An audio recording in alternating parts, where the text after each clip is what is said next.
আসসালামু আলাইকুম। Hello everyone, আশা করি তোমরা সবাই ভালো আছো। আমিও ভালো আছি, শুকুর আলহামদুলিল্লাহ। এই তো জলপাই কিনে নিয়ে আসছি জয়দেবপুর থেকে। দেখো বড় বড় জলপাই, তো শালনা ছোট ছোট জলপাই আছে, ওগুলো ভালো লাগে না। তো এবার বড় বড় জলপাই নিয়ে আসছি। এটা দিয়ে আমি তেলের আচার দিব।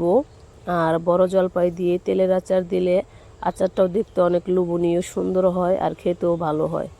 আর ছোট যেই জলপাইগুলো দেখছ, এগুলো দিয়ে আমি অন্য কোনো একটা আচার দিব। দেখি কি আচার দেওয়া যায়। আচার দিলে তো আবার তোমাদের সাথে শেয়ার করব ইনশাল্লাহ। এই তো অনেক দিন ধরেই তোমাদের ভাইয়াকে বলতেছি যে আমাকে জলপাই নিয়ে এনে দাও। কিসের জলপাই এনে দিবে, কারণ তার টকের প্রতি কোনো ইন্টারেস্ট নাই, সে টক একদমই খেতে পারে না। তো আমি খাই, এখন আমারই চিন্তা। এর জন্য আমি নিজে গিয়ে জলপাইগুলো নিয়ে আসলাম। যে জলপাইয়ের দিনও প্রায় শেষ হয়ে যাচ্ছে, আচার তো দেওয়া লাগবে, কারণ বিরিয়ানি, পোলাও, খিচুড়ি এগুলোর সাথে আচার না হলে কি চলে? এগুলো এগুলো খেতে গেলে আচার লাগবেই, কারণ আমার আচার না হলে চলে না। আমি এগুলো দিয়ে আচার খেতে খুব পছন্দ করি।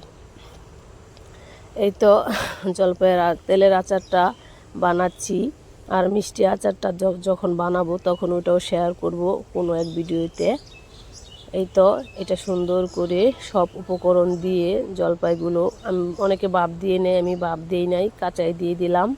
কিছুক্ষণ নেড়ে চেড়ে পরে জলপাইগুলো বয়ামে ভরে নিব। কিছুদিন রৌদ্র দিলে ভিতরে আস্তে আস্তে সব মশলা ঢুকবে।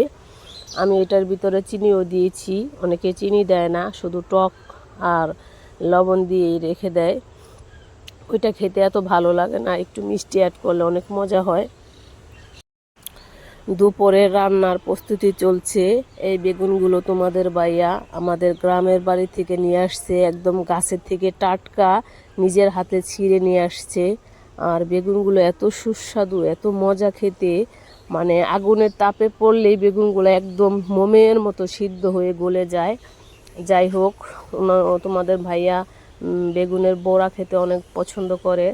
এই তো আনার পর থেকে যে প্রতিদিন রাতে, সকালে, দুপুরে প্রতি ওয়াক্তে বড়া এই গরুর মাংসের মতো হয়ে গেছে। যেমন কুরবানি ঈদ আসলে সকাল বিকাল দুপুর খালি গরুর মাংস, এখন আমাদের ঘরে সকাল বিকাল দুপুর শুধু বেগুনের বড়া চলতেছে।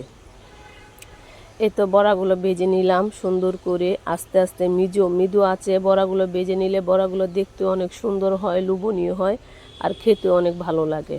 তো আমার বেগুনের বড়া খেতে ভালো লাগে না, আমার ভালো লাগে বেগুনের ভর্তা বা বেগুন দিয়ে শুটকি দিয়ে। যাই হোক, ওর জন্য বড়া বানালাম আর আমার জন্য